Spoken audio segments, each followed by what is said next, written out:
अस्सलाम वालेकुम बच्चों, कैसे हैं आप? ठीक है, खैरियत से बच्चों। आज इंशाल्लाह एक्सरसाइज 7.3 का क्वेश्चन नंबर 8 करेंगे। ये भी इंपॉर्टेंट क्वेश्चंस में आता है बेटा। अगर आप लोगों ने इसकी पिछली वाली वीडियोस नहीं देखी तो उसको पहले लाजमी देखें ताकि आपको और अच्छे से समझ में आए। इन सारे फार्मूलाज के बारे में मैं आपको बता चुका हूँ, कैसे कैसे यूज़ हुआ है। तकरीबन सभी पीछे वाले क्वेश्चन में यूज़ होगा। अब ये यूज़ नहीं होंगे, अब ये एक एक करके यूज़ होगा।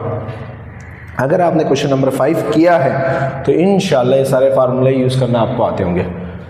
देखो बेटा, बात सुनिए, आपसे क्या कह रहा है, बोलता है कि equation of the perpendicular bisector of line segment, find the equation of the perpendicular. अब देखिए बेटा, मुझे क्या चाहिए, इक्वेशन ऑफ परपेंडिकुलर चाहिए। अब इक्वेशन ऑफ परपेंडिकुलर का मतलब क्या होता है बेटा? एक लाइन की इक्वेशन चाहिए, equation of line, equation of line चाहिए। लाइन भी तो एक परपेंडिकुलर बनाता है ना। कैसे? अब देखो बेटा, ये देखिए, ये एक लाइन है, एक और लाइन आई, यहाँ टकराई, कितने डिग्री का एंगल बनाया?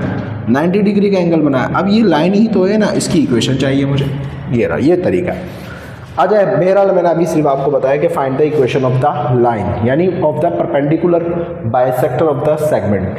अब देखो बेटा, इसका क्या है, इसका अभी डायग्राम के थ्रू समझा देता हूँ बेटा। ये एक क्या है, पॉइंट है, ठीक है। इसको मैं बोल देता हूँ -1, 2, ये रहा, ये वाला, और इसको नाम दे देता हूँ A का। इसको बोल देते हैं B का, सॉरी B नहीं बोलते, इसको C बोल देते हैं। क्यों B क्यों नहीं बोलते, अभी बताता हूँ। या चलो आपकी मर्जी, B बोल देता हूँ, सही। और ये क्या है, 9, 12। यहाँ तक कोई मसला? ये क्या है, सेगमेंट है, ज्वाइनिंग, जो इसको ज्वाइन कर रहा है, ये रहा।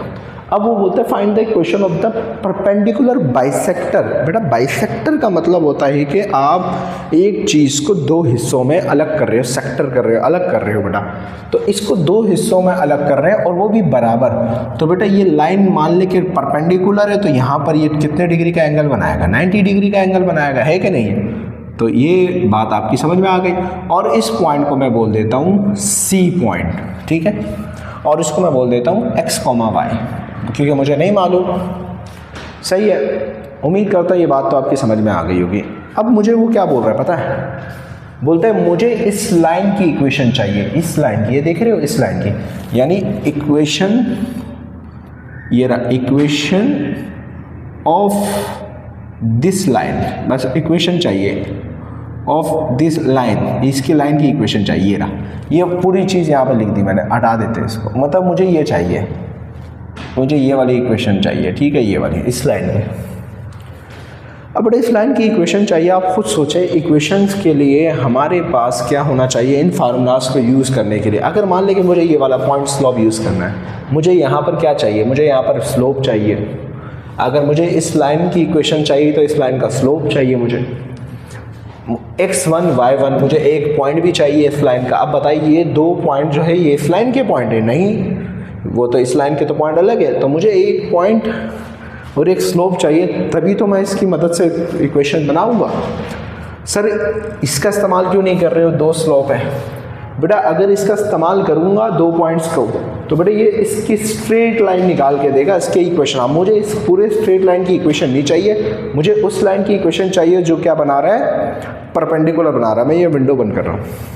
तो मुझे इस लाइन की चाहिए जो परपेंडिकुलर बना रहा है, ये तो इसके साथ मिल के बना रहा है। खैर, आ जाइए बेटा। अब सबसे पहले क्या करेंगे, मुझे ये पॉइंट निकालना है। तो मैं कहूँगा let C, X, Y are the midpoint of A and B। A and B का B है, क्यों? क्योंकि उसने बोला था बाइसेक्टर, बाइसेक्टर का मतलब दो हिस्सों में डिवाइड कर रहे हो आप, क्लियर है? सो फॉर नाउ फाइंडिंग क्या करें, फाइंडिंग X, Y, जिसको हमने बोला था C। मिड पॉइंट का फार्मूला यूज़ करेंगे, क्योंकि हमने बोल दिया था मिड पॉइंट है इसका।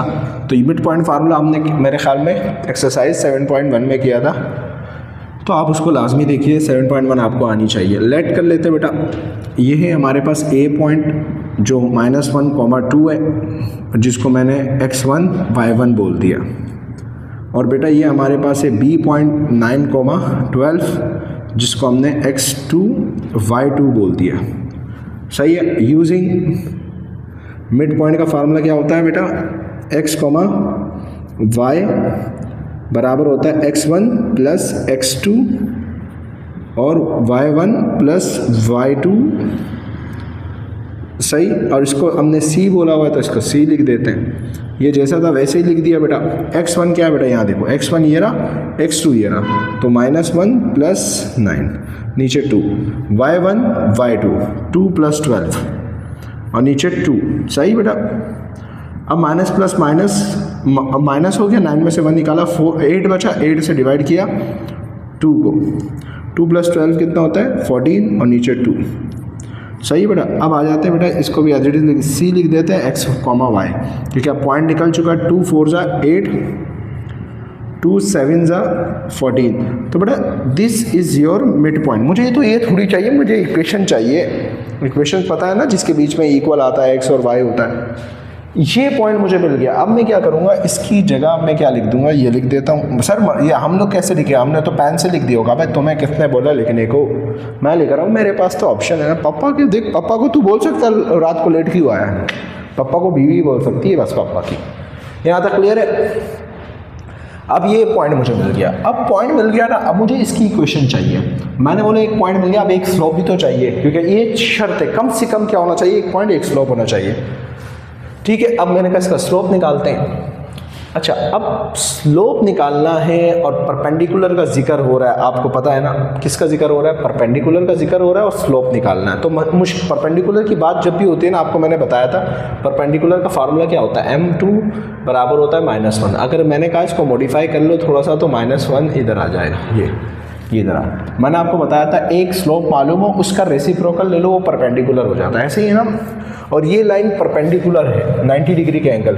अगर मुझे इस A से लेकर B का स्लोप मालूम हो जाए, मैं उसको उल्टा कर दूंगा तो किसका स्लोप आ जाएगा, इसका आ जाएगा। कितना अच्छा समझाता हूँ ना मैं, मुझे बड़ा अच्छा लगता है, मैं इतना अच्छा समझाता हूँ, यकीन करें बस। तो अल्हम्दुलिल्लाह मैं कितना वाकई में कितना अच्छा समझाता है ना, मज़ा आ रहा है मुझे। इतनी प्यारी बात कर दी यार मैंने। देखो कैसे ए से लेकर बी का स्लोप निकालो, उसको उल्टा कर दो तो ये आ जाएगा। मैंने किसी प्यारी डेफिनेशन समझा। अब टीचर भी सीखते हैं पापा से, क्या बात कर रहे हैं। तो यहाँ पर हम लिख देते हैं फाइंडिंग सही है। अब स्लोप कौन सा, m1 लिख देते हैं। स्लोप m1 का मतलब पहला स्लोप है, क्योंकि a और b का स्लोप निकालेंगे फिर बाद में उसका निकालेंगे m1 ऑफ AB।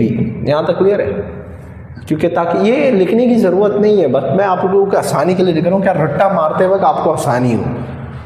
तो बेटा लेट A लिख देते हैं बेटा, ये रहा A क्या है -1, 2 इक्वल x1 y1 के बराबर हो जाएगा। और B क्या है बेटा 9, 12 जो बराबर हो जाएगा y1। ओहो पापा को नज़र लग गई, y2। यहाँ तक क्लियर है, सही। अब स्लोप निकालने का वही फार्मूला जो टॉप पे लिखा हुआ है, क्या है, यूजिंग y2 - y1 x2 - 1, ये रहा स्लोप का फार्मूला। सर अगर हम पहले स्लोप निकाल लेते बाद में, ये आपकी मर्जी है, किसी को भी पहले कर सकते हो, फर्क नहीं पड़ता। y2 क्या है बेटा, ये रहा 12 माइनस y1 क्या है 2, x2 क्या है 9 माइनस फार्मूले का ये लिख देते हैं, और x1 -1, ठीक है। m का m, 12 में से 2 निकाला 10 बचा, माइनस माइनस क्या हो गया प्लस हो गया, 10 का 10, 9 + 1 क्या हो गया 10, 10 से 10 कैंसिल हो गया, क्या बचा 1, तो m आ गया ये बेटा, ये रहा, ये m1 है, इसको m1 बोल देते हैं। अब इसको उल्टा कर देंगे तो हमारे पास क्या आ जाएगा, उस परपेंडिकुलर लाइन का स्लोप आएगा। लेकिन आप प्रोटोकॉल को फॉलो करते हो ताकि आप, क्योंकि आपको रट्टा मारना होता है, टीचर के लिए तो मुश्किल नहीं है, टीचर कुछ भी कर सकता है, ठीक है। लेकिन अब आप बोलोगे m2 क्या है, इसको m2 बोल देते हैं, m2, इसका स्लोप तो m1 क्या हो गया 1 आ गया, इसको m2 बोल देते हैं, इसका स्लोप।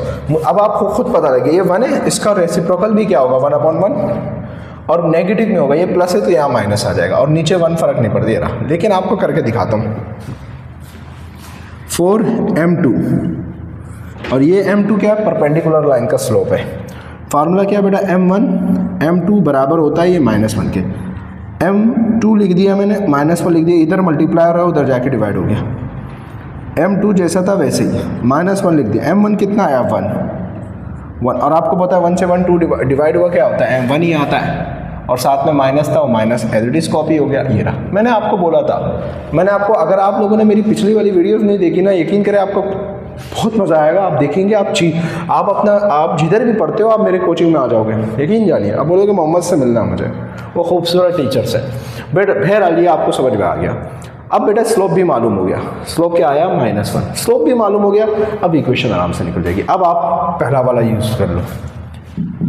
सर अगर मैं जो है ना ये वाला यूज़ करूँ, बेटा आप ये यूज़ नहीं कर सकते। क्यों नहीं कर सकते हैं सर? क्योंकि इसका एक पॉइंट मालूम है, दूसरा पॉइंट आपको मालूम नहीं है, तो बेटा आप ये यूज़ नहीं कर सकते। सर तो ये तो इस पॉइंट के यार, मुझे तो ये चाहिए।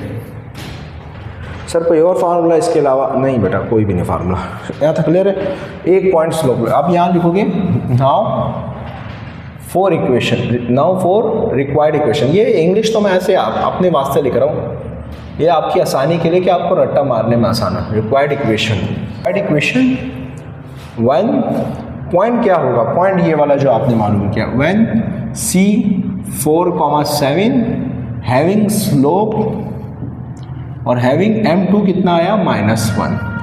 ये होगा क्योंकि इस लाइन से जो है वही होगा। तो यूजिंग क्या है, slope point formula y1 = m और x - x1। आपकी आसानी के लिए यहाँ 2 लगा देते ताकि आपको पता लगे। y का y माइनस y1 यहाँ पर क्या है 7, y2 यहाँ पर क्या है -1। 2 लगाओ ना लगाओ फ़र्क नहीं पड़ता, लेकिन आपको पता है ये स्लोप यूज़ होगा। x का x माइनस x1 क्या बेटा 4, y का y माइनस का 7, -1 x क्या होता है -x, माइनस क्या हो गया +4। बड़ा माइनस में इधर भेज देते क्या हो जाएगा प्लस, और प्लस y जैसा था वैसे, -7 जैसा था, +4 है इधर आके भेज देते हैं -1। बड़ा x + y -7 -4 क्या होता है -11।